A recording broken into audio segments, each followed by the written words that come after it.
First of all, we are quite curious to know why you have chosen the title From Object and Things to Flows and Waves in today's lecture. It may seem rather an abstract set of ideas, but I'm very struck by the way in which archaeologists have tended to think that things are stable and fixed. And many people have argued that stable things, material things, create a stability in society. You know, we think of social relations as always changing and being very fluid, but we think of the material world as something that's very fixed, around which we can all circulate. And my experience, however, digging at Çatalhöyük, which is a 9,000-year-old site in central Turkey, has been that in fact nothing ever stays the same, that things are always changing, and in fact that there is a sort of flow of change which is very difficult to stop, and that adequate understanding of Çatalhöyük or of any site involves really exploring the way that things flow through time.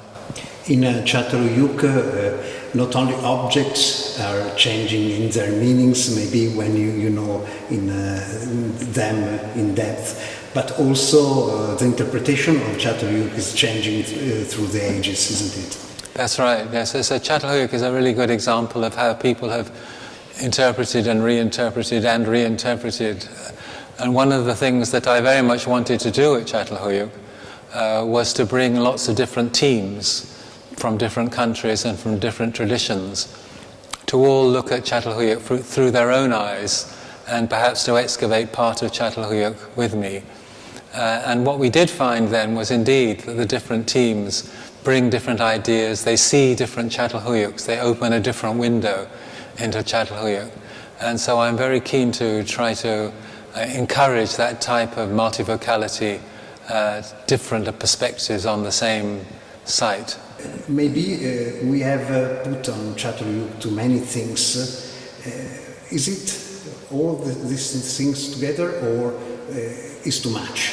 Or none of those things. Or no. Yeah, I'm very struck by how people want to find origins. And you find Çatalhöyük at the start of books about art, or books about architecture, books about the economy. You know, Çatalhöyük is always at the beginning, and we're always seeking origins. But for me as a specialist in Çatalhöyük, I know that Çatalhöyük is itself just a point in a flow that begins a lot earlier, and there is really no origin. Nothing comes from nowhere. Everything comes from somewhere, and there is always somewhere earlier that we have to look to try and see how things have changed. Sometimes we are searching too much for the most ancient. Yes, yes. We are searching for a title.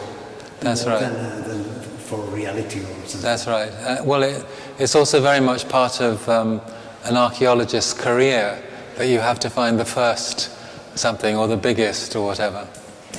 You're one of the few theoretical archaeologists who have had the determination and courage to test their own theories in the field.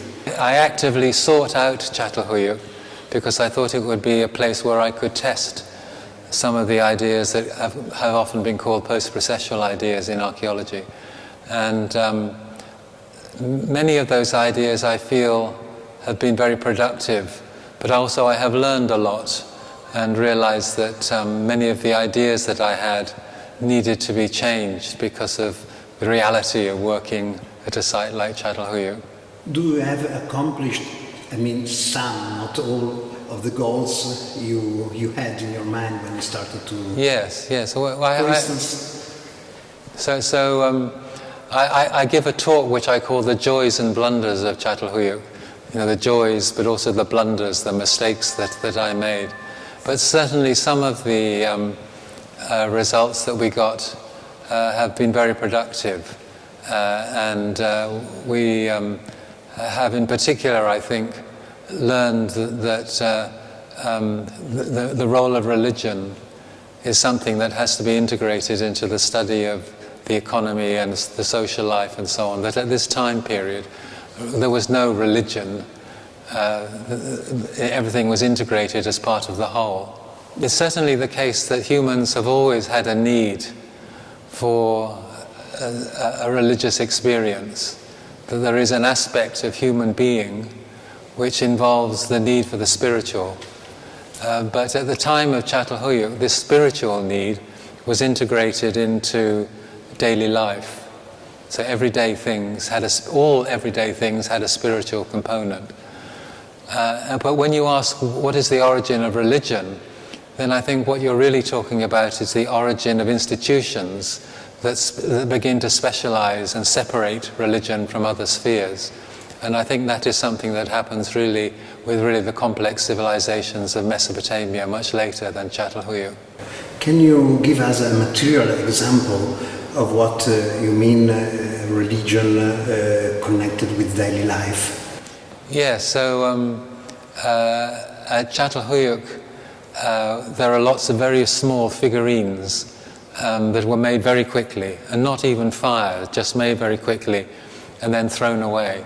And we think that this was done on an everyday basis as part of giving thanks for making food or something like that.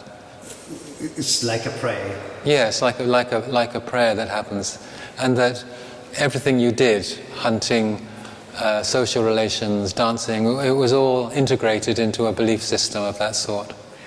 Now, I'm sorry, but I have to ask a very difficult thing. That is, if you can explain the conceptual difference between object and thing to a non-specialized audience.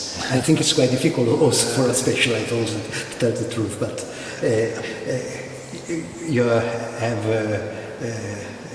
have stressed a lot about what are object and what are things. Yes. I think there are lots and lots of very good examples of that. An object is properly something that stands in the way, that stands against you, that you can look at and objectify. So, for example, if you take something like a laptop, you know, the laptop sits on your desk and you think of it as an entity that exists there and it's separate, it's on its own, it sits on the desk, it's stable and it lasts. But if you look a bit more closely, you see that it's connected, that underneath your desk there are many, many cables that go off, and it only works because of the Wi-Fi or the internet system that surrounds it. So in fact, the laptop is also a thing, because by a thing I mean something that's connected, does not stand on its own, that is something that gathers many different types of energy into itself. So that is an example. Can I ask the last question? If I pretended to be a field archaeologist, could be a really lucky thing to find something you don't know what is it in a dig? Yes, no, I that happens a lot though. It's very common to find things that one has no idea what they were for. And for me that is part of the excitement of archaeology, is to find things like that and then to be challenged to think what it could be used for. And archaeologists have lots of techniques to do that. For example, they can make copies and they can do experiments, or they can do ethno-archaeological or ethnographic comparisons. Or nowadays there is a fantastic array of scientific techniques that can be used to study the wear, the use of objects very, very carefully. And so nowadays I think we are in a much better position to really make sense of strange-looking objects. You started as a volunteer when you were 13 or 14 in a medieval dig, if I remember well. What do you think about the volunteers in archaeology? Yes, so the world has changed very much. When I started digging in the 60s, most excavations in Britain were organized by having very large teams of school children and undergraduates who would come and volunteer to work on sites. And in many ways that was a very positive thing, because it involved lots of people. Nowadays, archaeology, the excavation, has become a highly technical process, and it's very difficult to dig properly unless you're very, very well trained. It's become very specialized. And so it's much more difficult nowadays for the average volunteer to participate. And so while I think that the quality of archaeological science has increased, the ability to bring in a popular audience is more difficult. But in Çatalhöyük, you practically involved all the stakeholders of the area.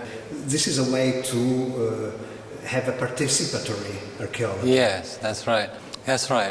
I think I still believe very strongly in the importance of archaeologists bringing in communities, particularly local communities. But it's undoubtedly difficult because they need training.